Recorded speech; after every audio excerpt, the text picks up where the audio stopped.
الشيطان اللعين الرجيم. بسم الله الرحمن الرحيم.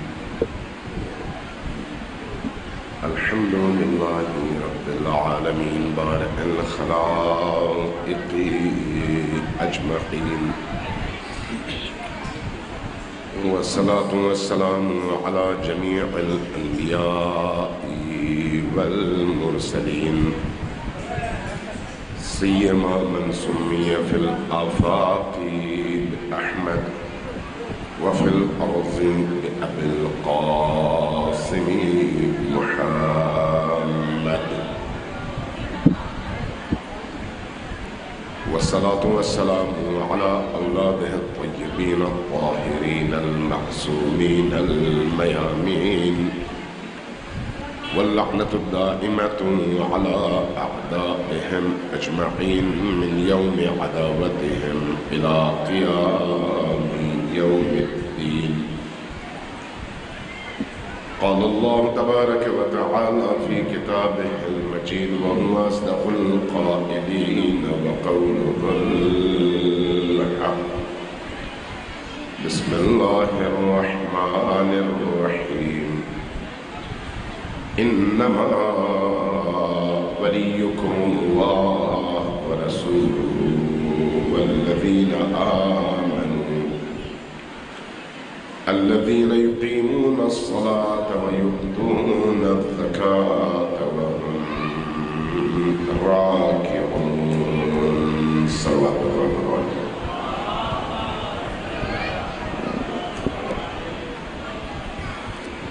آپ کی آواز صلوات کی بہت دھیمی ہو رہی ہے، وجہ کیا ہے؟ ذرا اونچی آواز سے صلوات کا ذکر کرو.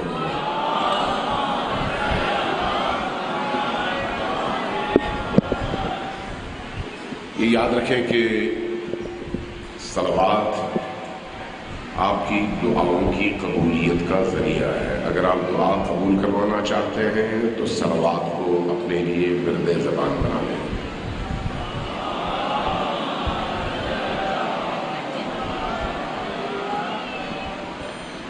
صلوات دل کی نورانیت کا ذریعہ ہے. اگر دل کو علی سے جوڑ کر علی کی نورانیت سے منور کرنا چاہتے ہیں تو اونچی آواز سے صلوات بھیجیں گے. محمد والے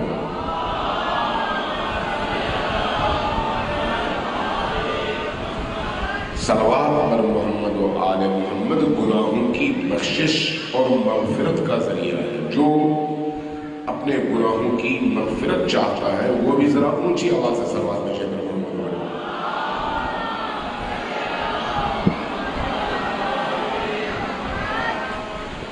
عزیزان اگر گفتگو چل رہی تھی ولایت علی کے حوالے سے. ولایت علی اللہ تبارک و تعالیٰ کی طرف سے ایک انتہائی قیمتی انعام بھی ہے، اور اس ولایت کو سنبھال کر رکھنا مشکل کام بھی ہے، آسان نہیں ہے. اس ولایت کے جو تقاضے ہیں ان تقاضوں کو پورا کرنا بھی آسان نہیں ہے. ولایت صرف یا علی کہنا نہیں ہے، بلکہ یا علی کہنے کے بعد یا علی کے تقاضوں کے مطابق ہر اس میدان میں جہاں پر علی کھڑے نظر آئے کھڑا رہنا ولایت کا تقاضا ہے. اس لیے ائمہ اہل البیت علیہ السلام نے ولایت کو دین کا جوہر قرار دیا ہے، دین کی روح قرار دیا ہے.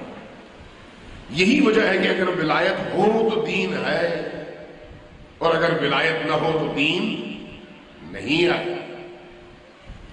کل میں نے عرض کیا تھا آپ کی خدمت میں کہ ولایت آپ کے قبلے کو ٹھیک رکھنے کا ذریعہ ہے. عبادت آپ کو اندر سے قوی اور مضبوط بنانے کا ذریعہ ہے، لیکن ولایت اس مضبوط انسان کو راہ راست پر رکھ کر اس کو خدا تک پہنچانے کا ذریعہ ہے. اس لیے عبادت ہو ولایت نہ ہو تو انسان شیطان کی طرح سے بھٹک تو سکتا ہے لیکن اپنے رب تک پہنچ نہیں سکتا. رب تک پہنچنے اور نجات کے ساحل تک پہنچنے کے لیے جو چیز ضروری ہے وہ ولایت علی اور ولایت آل علی ہے. ذرا اونچی آواز سے صلوات بھیجیے محمد والوں.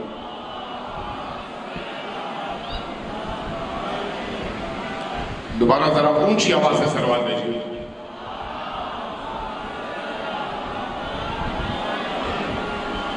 جب انسان کے اندر ولایت زندہ ہوتی ہے تو کیا ہوتا ہے؟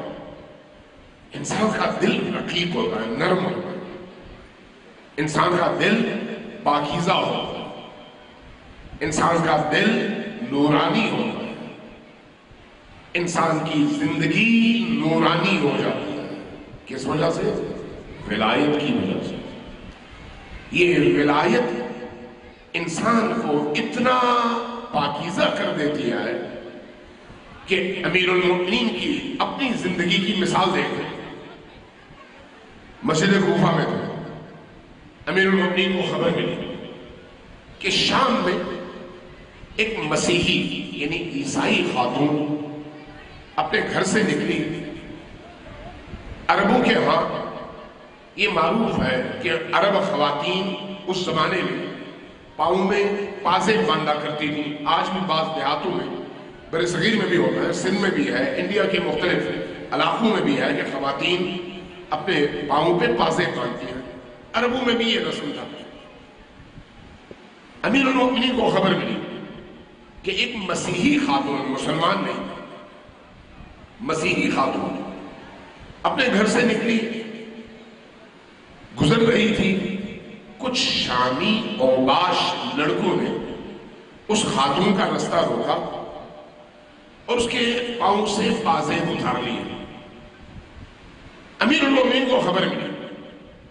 اب ذرا غور کیجئے کہ اس خاتون کے پاؤں سے صرف پازیب اتارے ہیں کچھ اوباش، بدماش، بدتمیز اور لامذہب بے دین لڑکوں نے، اموی. کہیں اس کی ناموس پر حملہ نہیں کیا، کبھی اس کی عزت پر حملہ نہیں کیا، کبھی اس کو کوئی ایسی گالی نہیں دی، اس کے پاؤں سے پازیب اتارے. امیر المؤمنین کو مسجد کوفہ میں خبر ملی. امیر المؤمنین نے کوفہ میں ندا دلوائی، منادی سے کہا بلاؤ لوگوں کو. لوگ آئے، مسجد بھر گئی.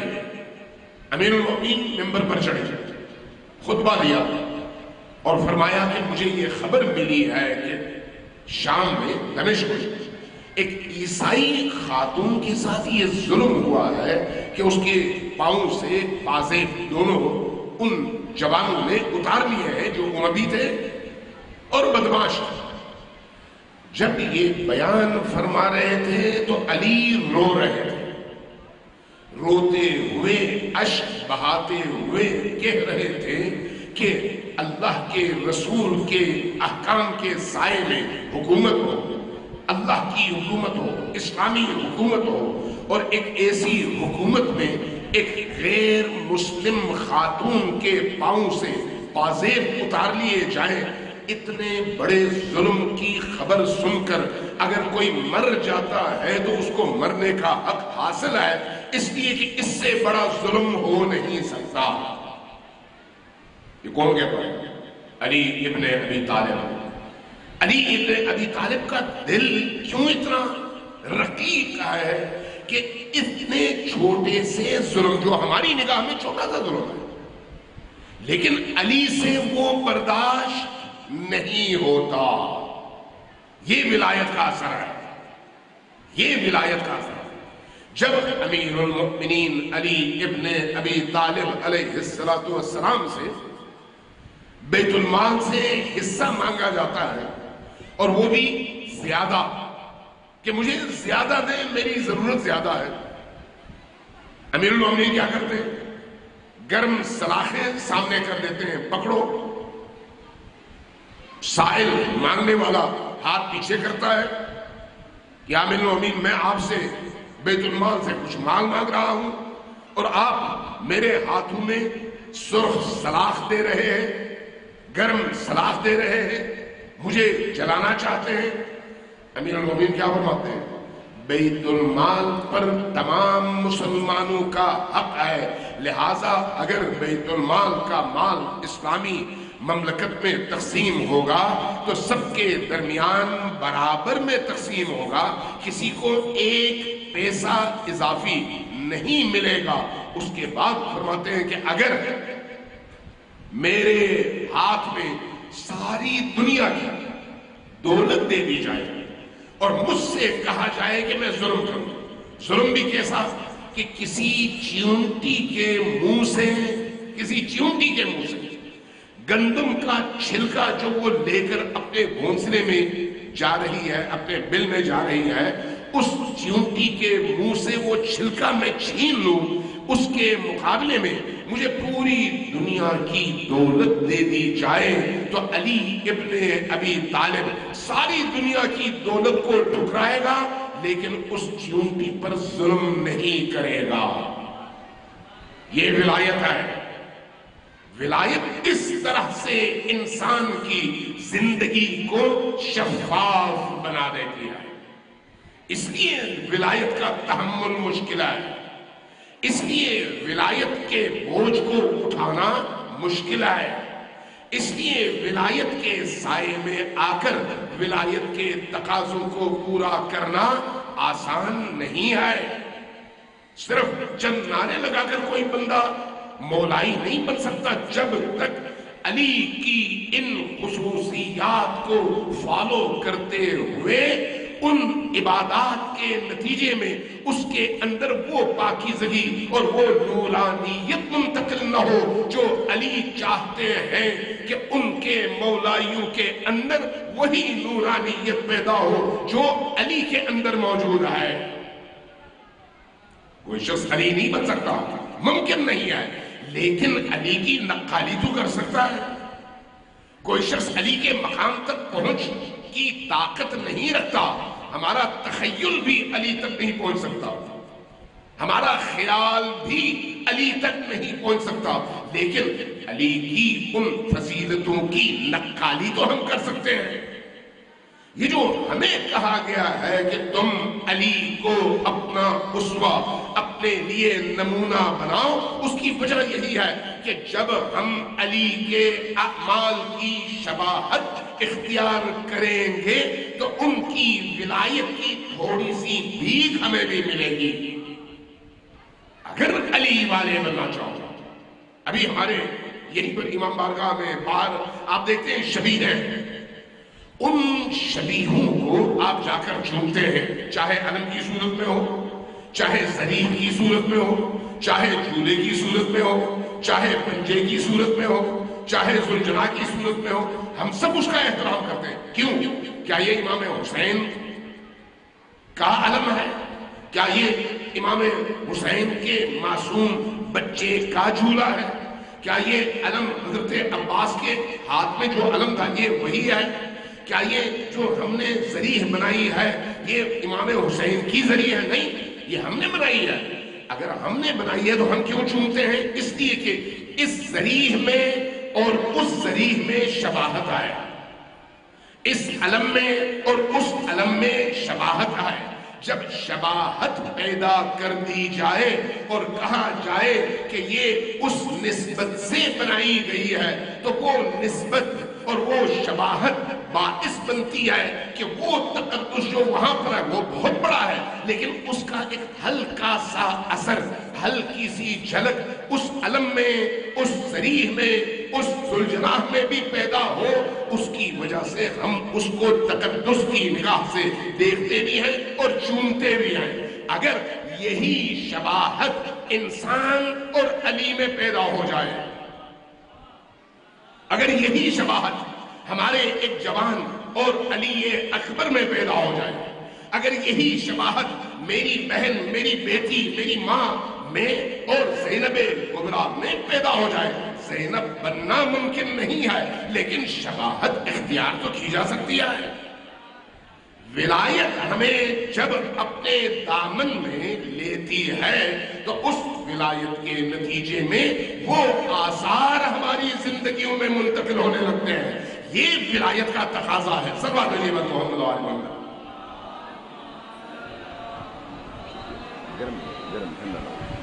ایک دم پھر ذرا اونچی آواز سے صلوات علی محمد و آل محمد.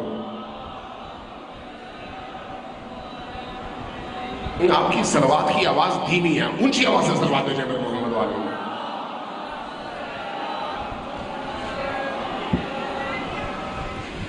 عزیزان بھائی یہ یاد رکھیں، میں نے پہلے عرض کیا تھا کہ ولایت ہمارے لیے قطب نما کی حیثیت رکھتی ہے. ولایت ہے تو ہمارا رخ درست ہے. ولایت ہے تو ہم اس کے پیچھے چلے، نتیجتاً ہم نجات کے ساحل تک پہنچ جائیں گے. اس لیے کہ ولایت نجات دہندہ ہے، لیکن عبادت نجات دہندہ نہیں ہے. جب تک عبادت کو بھی اسی ولایت کے سائے میں انجام نہ دیا جائے. کل میں نے عرض کیا کہ عبادت جب ولایت کے سائے میں ہو تو چھوٹی بھی عبادت ہو تو اللہ کی بارگاہ میں قبول ہے. لیکن اگر عبادت بڑی ہو لیکن ولایت کے سائے میں نہ ہو تو وہ عبادت اللہ دور پھینکتا ہے، اور اس عبادت کے کرنے والے کے منہ پر وہ عبادت اس لیے ماری جاتی ہے کہ اللہ نے جس کو ولی بنایا تھا اور جس کے سائے میں یہ عبادت کرنے کا حکم دیا تھا، اس ولی کی ولایت سے ہم باہر نکل گئے ہیں. لہذا اگر ہم مولا یہ کل کے سائے میں رہیں گے تو ہمارے اندر وہی کمالات پیدا ہوں گے جو کمالات ایک موالی کے اندر پیدا ہونے چاہیے، اور یہ ولایت کا اثر ہے. صلوات علی محمد و آل محمد. جب یہ ولایت نہ ہو، آپ عبادتیں کرتے رہیں، چاہے وہ نمازیں پڑھتے رہیں، روزے رکھتے رہیں، زکوٰۃ دیتے رہیں، یہ ساری عبادات ہیں. آسان عبادت بھی نہیں ہے. زکوٰۃ دینا آسان عبادت نہیں ہے. خمس دینا آسان عبادت نہیں ہے. کون اپنی ساری زندگی کی جمع پونجی جمع کر کے اس کا بچت کا 5واں حصہ نکال کر اللہ کی راہ میں، رسول کی راہ میں خمس کے طور پر دیتا ہے؟ بڑی مشکل عبادت ہے، آسان نہیں ہے. یہی پیسہ تو ہے جس کے لیے لوگ ایک دوسرے کو مانگتے ہیں. کیوں انسان دے؟ تب دیتا ہے جب اس کی روح اتنی مضبوط ہو جائے کہ پیسے کی زنجیر کو توڑ سکے. آدھی رات میں انسان اٹھتا ہے، چاہے گرمی ہو یا سردی، اپنی اس نیند کو قربان کر کے تہجد کے لیے اٹھ کر اللہ کی بارگاہ میں نماز پڑھ کر چند آنسو بہا کر اللہ کی عبودیت اور بندگی کا مظاہرہ کرتا ہے. کیوں؟ اس لیے کہ اللہ نے کہا ہے یہ عبادت ہے. اس عبادت سے کیا ہوتا ہے؟ انسان مضبوط ہوتا ہے، انسان کے اندر قوت آتی ہے، انسان کے اندر طاقت پیدا ہوتی ہے، انسان کے اندر عزم پیدا ہوتا ہے، انسان کے اندر ارادے کی مضبوطی پیدا ہوتی ہے. لہذا ایسا انسان بہادر بھی ہوتا ہے، ایسا انسان مضبوط بھی ہوتا ہے، ایسا انسان ٹکرا بھی جاتا ہے. لیکن اس تمام خوبی کے باوجود اگر ولایت نہیں آئے تو یہ ساری مضبوطی اس کو شیطان کا عبد بنا دیتی ہے، لیکن اللہ کا بندہ بننے سے روک دیا. وہی عبادت ہے. آپ ذرا غور کریں، خوارج کے حوالے سے کل میں نے ایک مثال دیکھی امیر المؤمنین اور کمیل کے حوالے سے کہ کمیل ابن زیاد نخعی نے جب کسی کو قرآن حزین آواز میں پڑھتے سنا تو اس کے دل میں کیا گزری. ذرا دوسری طرف دیکھیے، امیر المؤمنین علی ابن ابی طالب کے دور میں جو خوارج علی کے خلاف کھڑے ہوئے وہ ہیں جو عبادات کے لحاظ سے بڑے ہی مضبوط تھے، بہت مضبوط، اتنے مضبوط کہ نماز اول وقت کے پکے پابند. بہت اچھی بات ہے، یہ بری بات نہیں ہے، بہت خوبصورت بات ہے، ایمان کی علامت بھی ہے. لیکن وہ ایمان تب ایمان ہے جب ایسا عمل کرنے والا انسان ولایت کے سائے میں یہ عبادت انجام دے. چونکہ وہ لوگ ولایت کے سائے سے، دائرے سے، حلقے سے، اثر سے نکل چکے تھے، اس لیے عبادات باقی رہیں. لیکن انہی عبادتوں کے بعد جب وہ تلوار لے کر کھڑے ہوئے تو بربریت، درندگی، وحشت اور جانوروں کی اس سطح تک پہنچ گئے کہ انسانی عقل حیران رہ جاتی ہے. مضبوطی آئی، طاقت آئی، توانائی آئی، ارادے کی مضبوطی. آپ سوچ سکتے ہیں کہ ایک شخص امیر المومنین کا ساتھی، امیر المومنین کا کلمہ پڑھنے والا، اپنی بیوی، حاملہ بیوی کے ساتھ جا رہا ہے. خوارج کو دیکھیں بڑے ہی عبادت گزار. خوارج کا ایک گروہ سامنے سے آ رہا ہے. یہ خوارج علی کو نعوذ باللہ کافر سمجھتے ہیں، جیسے آج کے خارجی آپ کو کافر سمجھتے ہیں. علی کو کہتے ہیں یہ کافر ہے نعوذ باللہ. جو علی کو مانے اس کو بھی کافر سمجھتے ہیں. یہ دن بھی دیکھا تاریخ میں سامنا ہوتا ہے. اس میاں بیوی سے، بیوی گدھے کے اوپر آئے اور میاں کے ہاتھ میں گدھے کی باگیں ہیں، جا رہے ہیں. دیکھا، شک ہوا، کہا کہ تم فلان ابن فلان نہیں ہو؟ کہا ہاں. کہا تم علی کے ساتھی نہیں ہو؟ کہا ہاں. تو کہا علی کو برا بھلا کہو؟ کہا نہیں، یہ میں نہیں کہوں گا.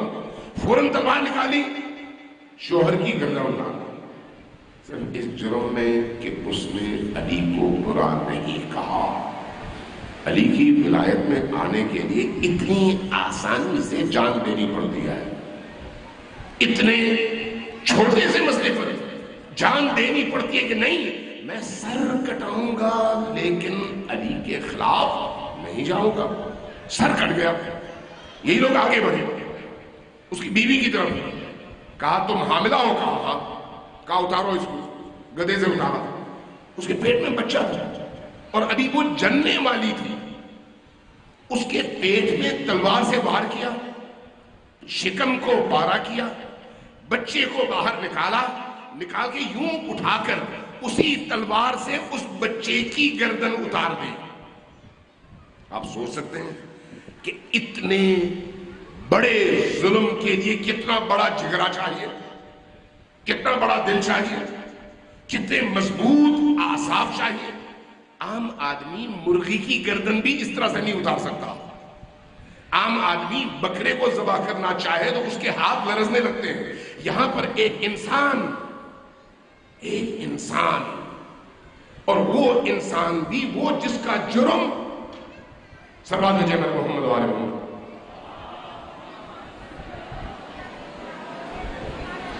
ایک دفعہ پھر ذرا اونچی آواز سے سربات جنت محمد والے.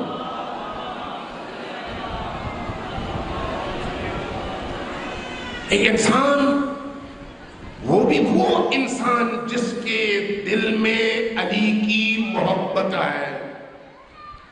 علی کی محبت کے جرم میں شوہر کا سر کاٹنا، بیوی کا شکم پھاڑنا، بچے کو نکالنا اور اس بچے کے بھی سر کو بدن سے جدا کر کے پھر مسکرانا کہ ہم نے بہت بڑا کارنامہ انجام دیا ہے. کون سی چیز ان کو اتنا شقی، اتنا مضبوط اور اتنا طاقتور بناتی ہے؟ وہی عبادتیں، وہی عبادت. لیکن وہ عبادت تب انسان کو اتنا شقی بناتی ہے جب وہ عبادت علی اور علی کی ولایت کے سائے میں نہ ہو. آپ غور کریں طول تاریخ میں، ابھی بھی دیکھ رہے ہیں ان ایام میں، چاہے بلوچستان ہو، کے پی کے ہو، مختلف جگہوں میں آپ کو خودکش حملہ آور نظر آتے ہیں. یہ خودکش حملہ آور کون ہوتے ہیں؟ اپنی جان قربان کرنے والے لوگ. اپنی جان قربان کرنا آسان ہے؟ نہیں. کب انسان کرتا ہے؟ جب اندر سے اس کے ارادے اتنے مضبوط ہوں. ارادے کب مضبوط ہوتے ہیں؟ جب اس کے ذہن میں ان عبادتوں کے نتیجے میں ایسا تأثر بٹھا دیا جائے کہ وہ اپنے آپ کو ان عبادات کے نتیجے میں نجات یافتہ سمجھے. اگر علی اور علی کی ولایت اس کو روک نہ سکے تو وہ شخص اسی عبادت کے نتیجے میں اس طرح کے اعمال کے ارتکاب کے ذریعے سے اپنا ٹھکانہ جہنم بنا لیتا ہے، لیکن سمجھتا ہے کہ وہ جنت کی طرف جا رہا ہے. آپ کا پورا ملک گزشتہ 30-35 سالوں سے اسی مصیبت اور اسی امتحان کا شکار ہے. ہم بھی شکار ہیں، فوجی بھی شکار ہیں، پولیس والے بھی شکار ہیں. کیوں؟ اس لیے کہ ایک طبقہ ایسا ہے جس کو اس طرح سے تربیت دی گئی ہے کہ وہ علی کی ولایت کی جگہ صرف عبادات کو اپنے لیے سب کچھ سمجھیں، نتیجتاً ان اعمال کے نتیجے میں وہ اپنی جنت پکی کر لیں۔ آپ نے کبھی سنا کہ شیعہ خودکش بنا ہو؟ نہیں۔ آپ نے کبھی سنا کہ شیعہ لوگوں کو ذبح کرتا پھرتا ہو؟ نہیں۔ کیوں؟ اس لیے کہ ولایت علی کے نتیجے میں چونکہ وہ شخص اپنے اس مولا کی راہ کو خدا کی راہ سمجھتا ہے، لہذا جب علی نے یہ کام نہیں کیا تو علی کا موالی بھی یہ کام نہیں کرتا۔ علی کا پیروکار کبھی ظلم نہیں کرتا، علی کا پیروکار خودکش نہیں بنتا، علی کا پیروکار لوگوں کو ذبح نہیں کرتا، علی کا پیروکار کسی پر ظلم نہیں کرتا، اس لیے کہ ولایت علی اس کو اس ظلم سے روک دیا ہے۔ صلوات بھیجئے محمد و آل محمد۔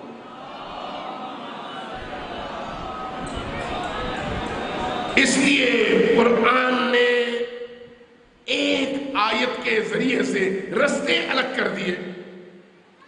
وہ آیت کیا ہے؟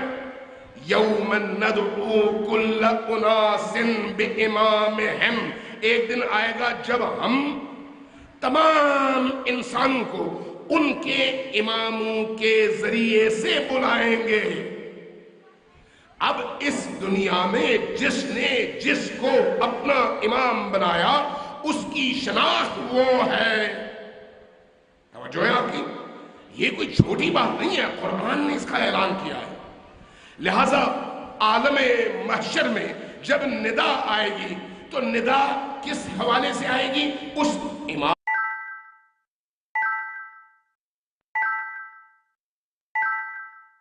اگر یہ ہے تو وہ ہدایت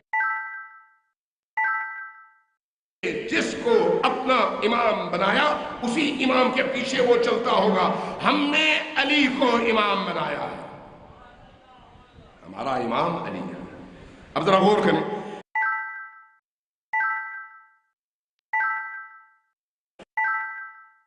بنایا جائے گا جس نے پکارا جائے گا، جس نے عمر کو بنایا وہ عمر کے نام سے پکارا جائے گا، جس نے عثمان کو بنایا وہ عثمان کے نام سے پکارا جائے گا، جس نے علی کو پکارا علی کو بنایا وہ علی کے نام سے پکارا جائے گا، جس نے معاویہ کو بنایا وہ معاویہ کے نام سے پکارا جائے گا، جس نے حسین کو بنایا وہ حسین کے نام سے پکارا جائے گا، جس نے یزید کو بنایا وہ یزید کے نام سے پکارا جائے گا۔ ہر شخص اسی کے ساتھ محشور ہوگا جس کو اس نے زندگی میں اپنا امام بنایا ہے۔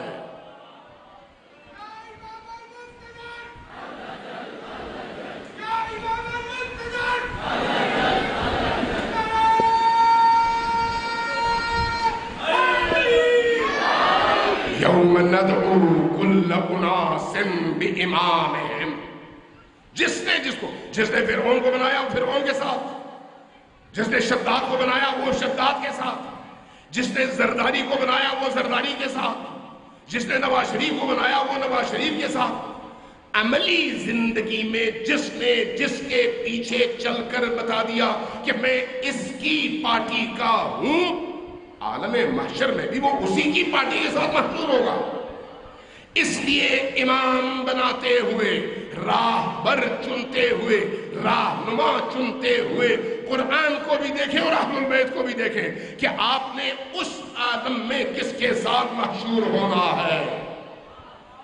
اگر آپ نے اپنی عملی زندگی میں کسی شرابی کا ساتھ دیا، وہاں پر وہی شرابی آپ کا راہبر اور رہنما ہے۔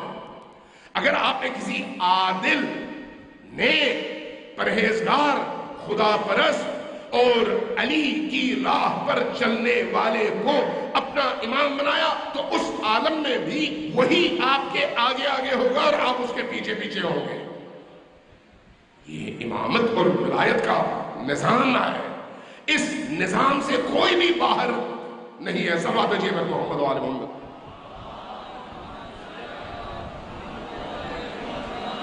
کیا اس کا مطلب ہم یہ لیں کہ اب جب ہم نے امیر المؤمنین کو اپنا امام بنایا تو پھر اعمال ہمارے ہیں، نماز ہماری، روزہ ہمارا، کچھ بھی ہو، جو بھی ہم برائی کریں کوئی بات نہیں. نہیں، کبھی بھی یہ نہیں ہے، کبھی بھی ایسا نہیں ہے. یہ یاد رکھیں، امیر المؤمنین عمل کا مجسمہ ہے. حسین ابن علی عمل کا مجسمہ ہے. کربلا میں ان تیروں کے سائے میں حسین ابن علی نے سجدے کر کے ہمیں بتا دیا ہے کہ حسین کا پیروکار جہاں یزیدیت کے مقابلے میں سینہ تان کر کھڑا ہوتا ہے، وہیں پر اللہ کی بارگاہ میں اپنے پورے وجود کے ساتھ سجدہ ریز بھی ہوتا ہے. یہ علی کا راستہ ہے، یہ حسین ابن علی کا راستہ ہے. جو یہ سمجھتا ہے کہ میں چاہے جھوٹ بولوں کوئی بات نہیں، بدکاری کروں کوئی بات نہیں، حرام کھاؤں کوئی بات نہیں، وہ علی سے حیا نہیں کرتا. ذرا مجھے بتائیں، ہم میں سے کوئی بھی شخص اپنے باپ کے سامنے شراب پی سکتا ہے؟ باپ کے سامنے بدکاری کر سکتا ہے؟ ماں کے سامنے کوئی بری حرکت کر سکتا ہے؟ نہیں کر سکتا. کیوں؟ اس لیے کہ حیا آتی ہے. تو کیا علی کا مقام نعوذ باللہ میرے باپ، ماں اور ان لوگوں سے کم ہے؟ علی کے سامنے علی کے نام پر بے حیائی اور بد کرداری اور بد عملی، یعنی علی سے حیا نہ کرنا اور علی کی بارگاہ میں بے حیائی کا ثبوت. اس لیے علی والا بے حیا نہیں ہوتا، علی والا با حیا ہوتا ہے.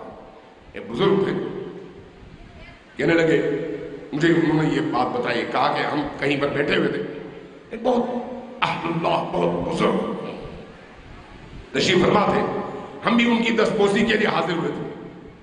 ہم نے دیکھا ایک بندہ آیا، بڑی خوبصورت اس کی شکل و صورت تھی. بہت پرانی بات ہے، آج سے تقریباً کوئی 70 سال پہلے.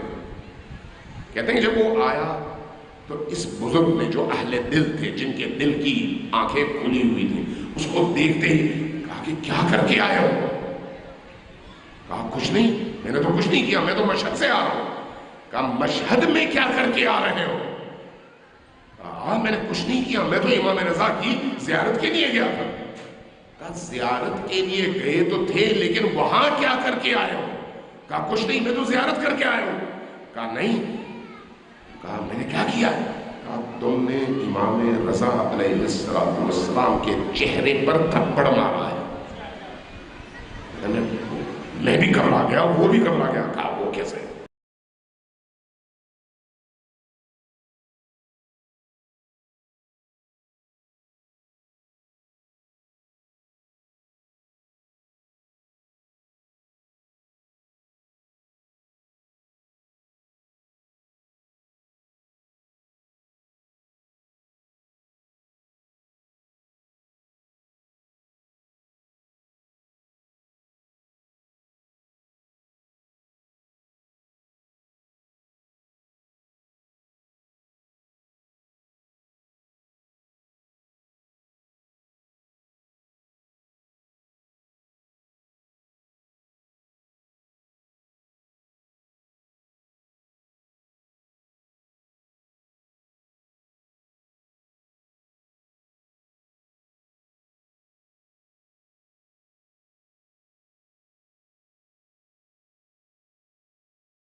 زندگی گزار رہے ہو تو جب تم خدا کی نافرمانی کرتے ہو تو وہ خدا کی نافرمانی نہیں کرتے، تم اپنے اسی امام کی نافرمانی کرتے ہو.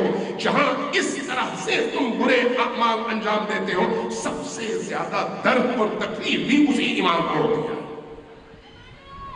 ہم جب امام کی ولایت کے سائے میں ہیں تو وہ ولایت ہمیں ان تمام برائیوں سے باہر نکالتی ہے، ان تمام برائیوں سے، ان تمام خرابیوں سے ہمیں پاک کرتی ہے. اس لیے یہ یاد رکھیں، یہ جو آپ آزادار ہیں یہاں پر، چاہے باہر سیکورٹی پر مامور لوگ ہوں، تلاشی لینے والے ہوں، نیاز کھلانے اور پلانے والے ہوں، بانی مجلس ہوں، پڑھنے والا ہو، سننے والا ہو، سب ایک دوسرے کے حقوق کے ذمہ دار ہیں، اس لیے کہ ہم سب اس امام کے پرچم تلے ایک ہیں جس کو ہم نے اپنا ولی مانا ہے۔ اس ولی کے سائے میں جب ہم آ گئے تو اب ہم میں سے ہر ایک اس کا مہمان ہے۔ میں اس ولی کی طرف سے میزبان ہوں، آپ اس ولی کی طرف سے میزبان ہیں، لہٰذا آپ میں سے ہر ایک نے دوسرے کی عزت بھی کرنی ہے، تکریم بھی کرنی ہے، خیال بھی رکھنا ہے۔ کوئی غلطی ہو جائے تو اس کو معاف کر کے درگزر کر کے آگے بھی بڑھنا ہے، چونکہ ولایت ہمیں یہی سکھاتی ہے۔ ولایت ہمیں یہ سکھاتی ہے کہ تم جب علی کے سائے میں ہو تو پھر علی کی طرح کرو، علی کی طرح کرو۔ کیا علی کی بارگاہ میں گناہگار لوگ آتے تھے یا نہیں آتے تھے؟ مانگتے تھے یا نہیں مانگتے تھے؟ علی دیتے تھے یا نہیں دیتے تھے؟ کیا کہتے تھے کہ تم یہ گناہ کر کے آئے ہو اس لیے میں نہیں دوں گا؟ نہیں۔ اس کا مطلب یہ ہے کہ علی کی ولایت کے سائے میں آنے کے بعد ایک دوسرے کا احترام اس لیے کہ یہ علی کا موالی ہے ہمارے فرائض اور ہماری ذمہ داریوں میں شامل ہے۔ علی کی ولایت یہ تقاضا کرتی ہے ہم سے، یہ تقاضا علی کی ولایت کا ہے، علی کی ولایت کی یہ شرط ہے کہ ہم علی کے موالی کی عزت کریں، اس کا احترام کریں، اس کا ادب کریں، چاہے وہ چھوٹا ہو یا بڑا ہو۔ آپ جب یہاں سے باہر جاتے ہیں، آپ کو جب کوئی حلوہ ملتا ہے، روٹی ملتی ہے، کباب ملتا ہے، یا پکوڑے ملتے ہیں، یا فرض کریں سموسے ملتے ہیں، آپ اس کا ایک ایک ذرہ کوشش کرتے ہیں کہ گرنے نہ پائے۔ کیوں؟ اس لیے کہ نیاز ہے، بنائی تو آپ نے ہے، لیکن چونکہ حسین ابن علی کے نام پر بنائی ہے اس لیے یہ متبرک ہے، یہ مقدس ہے۔ چونکہ متبرک اور مقدس ہے اس لیے آپ اس کھانے کا بھی احترام کرتے ہیں۔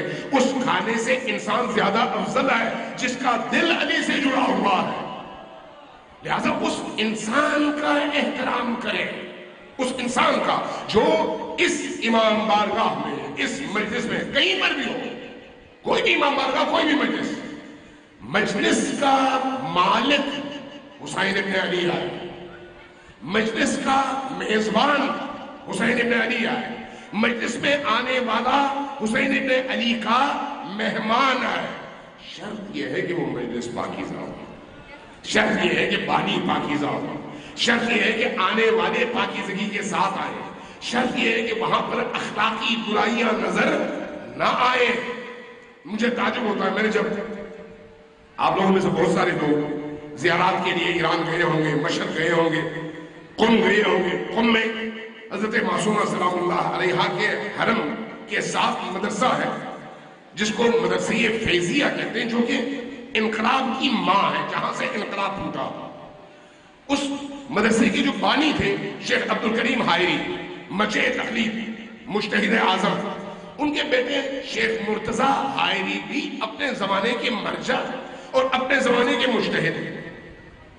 ان کا جو اندر کی ان کی دنیا تھی اتنی پاکیزہ اور اتنی نورانی تھی کہ وہ جب بھی موقع ملتا فوراً بس پہ بیٹھتے، خود 70 سال 80 سال کی عمر، قم سے اٹھتے، 1000 کلومیٹر کا سفر کرتے، مشرق جاتے، ایک رات امام رضا کی بارگاہ میں حاضری دیتے، ساری رات جاگتے، عبادت کرتے، زیارت کرتے، قرآن پڑھتے، گریہ کرتے، اور واپس آتے، اگلے دن دوبارہ اپنی تدریس اور تعلیم کا سلسلہ شروع کر دیتے، تھکن سے بے نیاز۔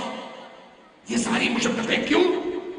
اس لیے کہ ولایت کے سائے میں جب آپ آ کر اپنے ولی کے ہاتھوں بیعت کرتے ہیں اور ولی کے سائے میں آتے ہیں تو یہ اس ولایت کے تقاضے ہیں کہ اپنے دل کو اس ولی کے لیے کھول دیں۔ جتنی بار آپ اپنے ولی کے دروازے پر اس کی زیارت کے لیے جائیں گے، اس ولی کا یہ وعدہ ہے کہ جتنی بار تم اس دنیا میں میری زیارت کے لیے آئے ہو، عالم برزخ سے لے کر محشر تک جتنی بار تمہیں ضرورت محسوس ہوگی اتنی بار میں بھی آؤں گا اور تمہیں اس مشکل سے نکالوں گا۔ وہ ولی اس دنیا میں بھی میرا ولی ہے اور اس دنیا میں بھی میرا ولی ہے۔ لہذا آیت اللہ شیخ مرتضی حائری اس طرح سے جب بھی ان کو موقع ملے جایا کرتے تھے۔ اس لیے جب ان کی وفات کے بعد آیت اللہ نجفی مرشی جو مرحوم ہو گئے، بہت بڑی شخصیت تھی، بہت عرفانی اور معنوی شخصیت، وہ کہتے ہیں کہ میں نے خواب دیکھا اور میں نے خواب میں شیخ مرتضیٰ حائری کو دیکھا، میرے دوست تھے، ہم نے آپس میں وعدہ کیا تھا کہ ہم میں سے جو جلدی مرے وہ زندہ اس دوست کے خواب میں آ کر بتائے کہ وہاں پر ہمارے ساتھ کیا ہوا۔ کہنے لگے کہ وہ وفات پا گئے، کچھ عرصے کے بعد وہ میرے خواب میں آئے، میں نے پوچھا ہاں شیخ مرتضیٰ وہاں پر کیا ہوا؟ کہا کہ نہ پوچھو کیا ہوا، مجھے بتانے کی اجازت نہیں ہے، لیکن ایک بات بتاؤں کہ جب مجھے ایک جگہ سب سے زیادہ مشکل کا سامنا تھا، وہیں پر ایک نورانی شخصیت آئی، میں نے پوچھا مولا اس موقع پر آپ مجھے بچانے کے لیے آئے ہیں، آپ ہیں کون؟ کہا وہی جس کے دروازے پر تم 60 مرتبہ آئے تھے، میں آج آیا ہوں، اس کے بعد بھی 60 بار آؤں گا اور تمہیں مشکل سے نجات دلاؤں گا۔ یہ وہ دروازہ ہے، یہ وہ دروازہ ہے۔ اس لیے جب آپ ولایت کی بات کرتے ہیں تو پھر ولایت کے ان تقاضوں کو بھی سامنے رکھیں۔ اس گھرانے کا ہر فرد جس نے عصمت کی آغوش میں پرورش پائی ہے، ولایت کے ایک درجے پر فائز ہے۔ اس گھرانے کا ہر وہ فرد جس نے عصمت کے سائے میں تربیت پائی ہے، کون؟ آج بھی ایک ولی کی شہادت آپ سنتے ہیں اور بیان کرتے ہیں۔ وہ ولی کون ہے؟ ایک 13 سال کا جوان، حضرت شہزادہ قاسم، وہ بھی اپنے زمانے کا ولی، امام نہیں لیکن امام کے سائے میں تربیت پانے والا ایک ایسا ولی جس کے در پر جانے والا خالی ہاتھ نہیں لوٹتا، خالی ہاتھ نہیں لوٹتا۔ ظہر عاشور جب اصحاب کی شہادتیں ہو گئی، اہل بیت کی باری آئی، اہل بیت کی شہادتوں کا جب دفتر کھلنے لگا تو عجیب ہے کہ پہلے علی اکبر آئے اور چلے گئے، شہید ہو گئے، دوسرے جوان آئے، شہید ہو گئے۔ امام حسین نے کسی کو بھی نہیں روکا، علی اکبر کو نہیں روکا کہ بیٹا تم نہ جاؤ، کسی اور جوان کو نہیں روکا کہ بیٹا تم نہ جاؤ، لیکن جب یہ جوان آیا اس جوان کو روک دیا، کہا کہ بیٹا تم نہیں۔ اس جوان نے پوچھا چچا جان مجھے آپ جانے سے کیوں روک رہے ہیں؟ فرمایا نہیں، ابھی تم نہیں۔ یہ کون جوان ہے؟ حضرت امام حسن کے دل کا ٹکڑا۔ شب عاشور جب یہ سارے اصحاب ایک جگہ جمع تھے اور اس موقع پر جب شہداء کے نام بتائے جا رہے تھے، یہ بچہ بھی ایک کونے میں تھا، 12 سے 13 سال کا جوان ایک کونے میں، اور وہاں سے اس نے ایک کونے سے آواز دی، چچا جان کل کیا شہداء کے درمیان میرا نام بھی ہے یا نہیں ہے؟ جب یہ سوال سنا حسین ابن علی کے چہرے کی کیفیت عجیب تھی۔ پوچھا بیٹا قاسم تمہاری نگاہ میں موت کیسی ہے جب اس طرح سے میدان میں موت آئے؟ اس چھوٹے سے بچے نے، 13 سال کے بچے نے، جس نے ولایت کی آغوش میں تربیت پائی تھی، کیا کہا؟ چچا جان آپ کے رکاب میں، آپ کے سائے میں موت کو قبول کرنا اور سر کو کٹانا اور مقتول کہلوانا، اور اس کی جو لذت ہے اتنی ہے کہ وہ شہد سے زیادہ میٹھی ہے۔ یہ موت شہد سے زیادہ میٹھی ہے۔ آپ تصور کر سکتے ہیں کہ ایک 13 سال کا بچہ موت کا ذائقہ بتا دے؟ یہ بچہ موت کا ذائقہ بتا رہا ہے، لیکن اب ظہر عاشور وہی حسین ابن علی جنہوں نے سب کو اجازت دی ہے، اس بچے کو اجازت نہیں دیتے۔ وقت آیا، یہ بچہ پریشان ہے، مضطرب ہے، کبھی ادھر کبھی ادھر، کبھی زانوں میں سر دے کر رو رہا ہے کہ مولا مجھے اجازت نہیں دے رہے، باقی سب کو اجازت دے رہے۔ ایک جگہ ایک کونے میں بیٹھے روتے ہیں، اچانک بعض روایات میں ہے ماں نے یاد دلایا، بعض روایات میں ہے ماں نے تعویذ پکڑائی، بعض روایات میں ہے کہ نہیں، خود ان کو یاد آیا، ان کے اپنے بازوں سے تعویذ بندھا ہوا تھا، یاد آیا کہ جب بابا کی شہادت ہو رہی تھی، بابا نے فرمایا تھا کہ بیٹا قاسم، ایک وقت آئے گا جب تمہاری زندگی کا سخت ترین مرحلہ ہوگا، تو اس موقع پر میری دی ہوئی یہ تعویذ کھولنا اور دیکھنا اس میں کیا لکھا ہے، جو لکھا ہے اس پر عمل کرنا۔ کہا اچھا، یاد آ گیا، سوچا اس سے زیادہ سخت موقع تو اور کوئی نہیں ہو سکتا کہ انسان اس طرح سے موت کی تمنا کرے اور موت سے اس کو روک دیا جائے۔ امام حسین علیہ السلام نے شب میں ایک بات کہی تھی، وہ بھی بڑی عجیب ہے۔ جب اس بچے نے پوچھا نا، امام نے پوچھا کہ بیٹا تمہاری نگاہ میں موت کیسی ہے، تو انہوں نے جب کہا کہ شہد سے زیادہ میٹھی ہے، تو امام نے فرمایا کہ بیٹا پھر دو باتیں، ایک یہ کہ تم ایک بڑی مصیبت سے گزرنے کے بعد اس شہادت کا ذائقہ چکھو گے۔ دو باتیں، ایک یہ کہ بڑی مصیبت سے گزرو گے، اور دوسرا یہ کہ اس کے بعد تمہیں بھی یہ ذائقہ ملے گا اور جام شہادت نوش کرو گے۔ اور تیسری بات بھی کی، کہا کہ صرف تم ہی نہیں بلکہ یہ ننھا علی اصغر بھی کل شہید ہو جائے گا۔ جب یہ کہا یہ بچہ، وہ جو شوق شہادت میں ایک دم اس کے چہرے میں نکھار آئی، گھبرا کے کھڑا ہوا اور کہا کہ چچا جان، کیا یہ ظالم ہمارے خیموں میں آ جائیں گے اور بچے کو شہید کریں گے؟ فرمایا نہیں بیٹا، یہ بچہ خود میرے ہاتھوں میں ہوگا اور میدان میں جائے گا۔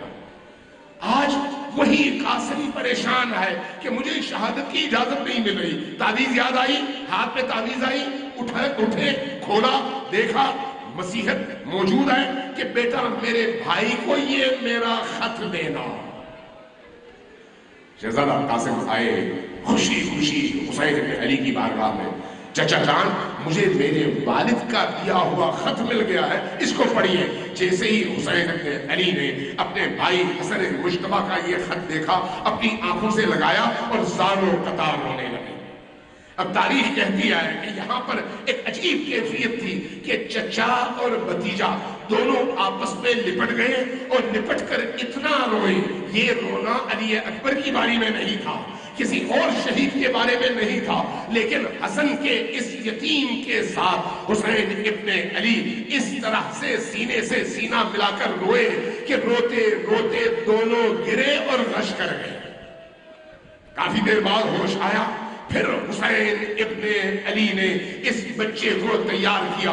جب یہ بچہ تیار ہو کر گھوڑے پہ سوار ہوا، مورخین کہتے ہیں کہ اس گھوڑے پر سوار ہونے کے بعد جب جوان باہر آ رہا تھا اور میدان کی طرف جا رہا تھا تو منظر ایسا تھا کہ اس بچے کے سر پر ایک امامہ بندھا ہوا تھا، نصف چہرہ نظر آ رہا تھا، نصف چہرہ چاند کی شکل اختیار کر چکا تھا، لیکن کیفیت ایسی تھی کہ ذرا ایسی نہیں تھی جو اس بچے کے تن پہ پورا آئے، اور گھوڑا اونچا تھا اور پاؤں ان رکابوں تک پہنچ نہیں پا رہے تھے، لیکن اس کیفیت میں ان کے ہاتھ میں تلوار تھی اور ان کا رخ میدان کی طرف تھا۔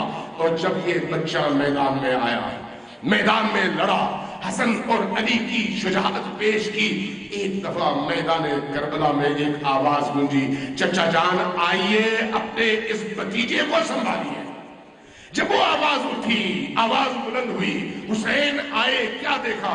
یہ بچہ پشت اسب سے زمین پر گرا ہے، اور اس بچے کو شہادت سے پہلے ایک موقع ملا ہے۔ وہ کیا ہے؟ کربلا میں دو ہی شخصیات کے ساتھ یہ واقعہ ہوا ہے، ایک شہزادہ قاسم ہے اور دوسرے خود حسین ابن علی ہیں۔ کیا ہوا؟ ابھی وہ زندہ تھے، گھوڑے ادھر کے ادھر چلے گئے، ادھر کے ادھر چلے گئے، زندگی میں گھوڑوں کے سموں تلے یہ جوان پامال ہوا، اور جب تک حسین سرہانے پر پہنچتے جسم کے چیتھڑے ٹکڑے ہو چکے تھے، اور حسین جب سرہانے پہنچے بچے کا لاشا اٹھایا، سینے سے لگایا اور کہا کہ میرے بچے اتنی بڑی مصیبت سے تو گزرا ہے، اللہ یہ مصیبت کسی چچا کو نہ دکھا۔ اِنَّا لِلَّهِ وَإِنَّا إِلَيْهِ رَاجِعُونَ وَسَيَعْلَمُ الَّذِينَ ظَلَمُوا أَيَّ مُنْقَلِبٍ